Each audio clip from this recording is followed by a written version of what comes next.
Well, here we are in December, and of course that means it's time for the November game list. And this month was a lot of games. Nine games. Ooh. And it starts off pretty strong on the 1st of November with Azure Striker Gunvolt for 3DS. Which, if you're not familiar, it's basically the game that the Mega Man X team made after leaving Capcom.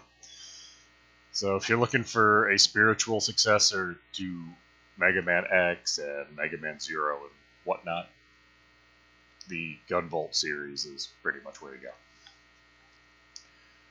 But then we go back in time to the GBA. In fact, I think this is the first Game Boy Advance game on the list. Castlevania Aria of Sorrows on the 3rd. Ooh. You know, all the Game Boy Advance Castlevanias are good. And debatably, Aria of Sorrow is the best one. But it's not going to be the only Castlevania that got beaten this month. You know, spoiler aho.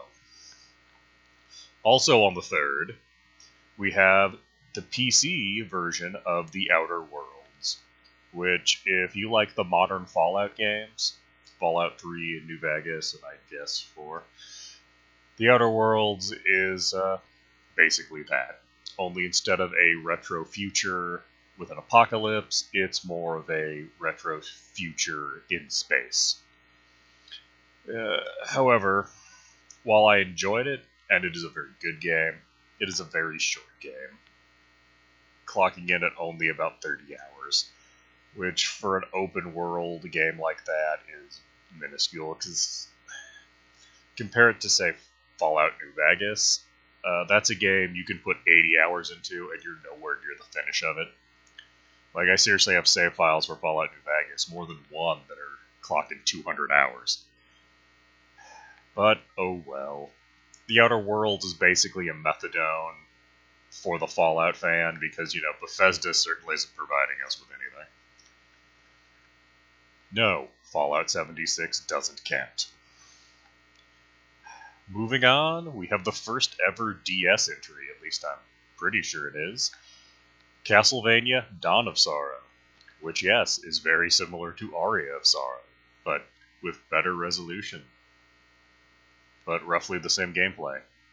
And a horrible mechanic where you have to doodle a little thing on the bottom screen during every boss fight.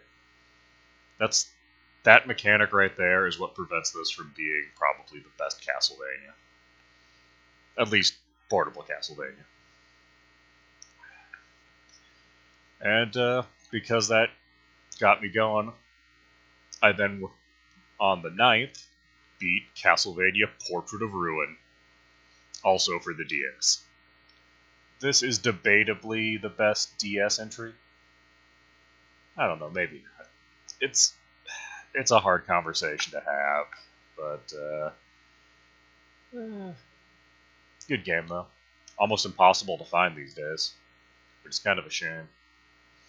Feels like that should have gotten they really should have released all 3 Castlevanias for the DS and like a bundle for the 3DS, but too late now. The 3DS is basically dead. Moving on to the 13th, we have Lumos for PSP, or I guess that's how it's pronounced. It was pretty much the best reason to own a PSP when it came out. Simple puzzle game with squares. It recently got re-released on all your modern platforms. Wonderfully fun game. Very catchy music that stays with you. Whew. Also on the 13th, I beat Super Mario Advance. For the Game Boy Advance, obviously. I don't know, it's just Super Mario Bros. 2 American version, but with some new bells and whistles. Good game. I mean, it's a Mario game. Not a whole lot to say.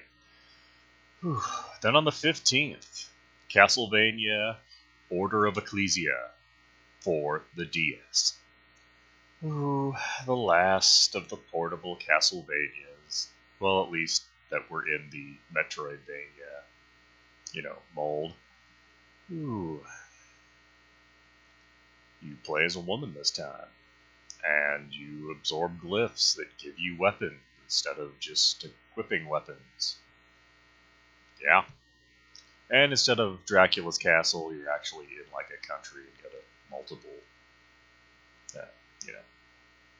stages, I guess you'd call it. It's good.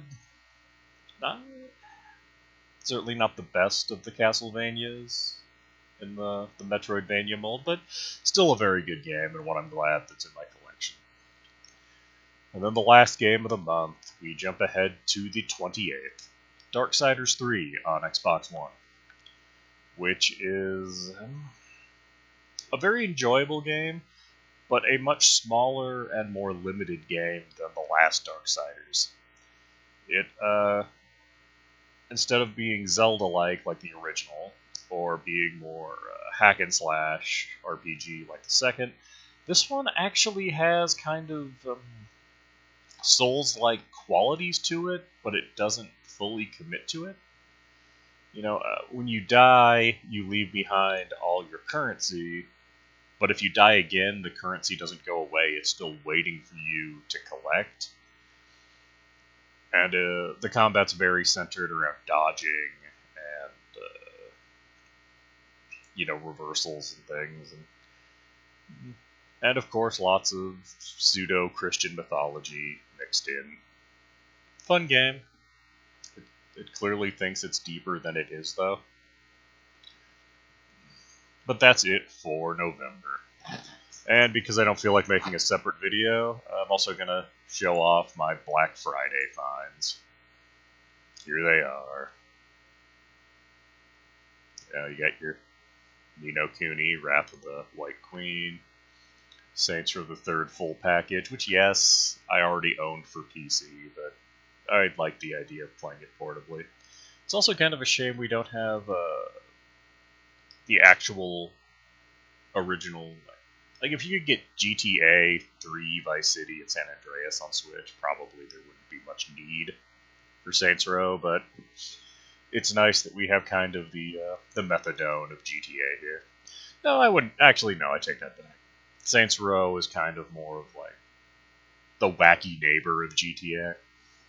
And personally, I think Saints Row the Third is probably the best of those games, because it kind of got to the point where it had a sense of humor, but still had, kind of a more serious gameplay. Luigi's Mansion 3DS. I've never played Luigi's Mansion. Never had it for GameCube. So I was kind of curious to play it. And it's not like I'm going to find a copy of the GameCube version floating around anywhere. Ooh, actually, opened up that controller just last night. And, interestingly, unlike every other third-party controller for the Switch, that can actually turn the system on. So, Power A wireless controllers can do that now, apparently. Good to know. Now, Starlink, yeah, that's not really usually my cup of tea, but Best Buy had those for only $10. So it was like, you know what, for $10, I'll pick this up as just kind of a weird collectible. And of course, a Fire 7 tablet. I've never owned a tablet before, but those were really cheap, so I was like, sure, we'll experiment with this. Yeah, that was Black Friday. So, see y'all next month, unless I get a creative itch.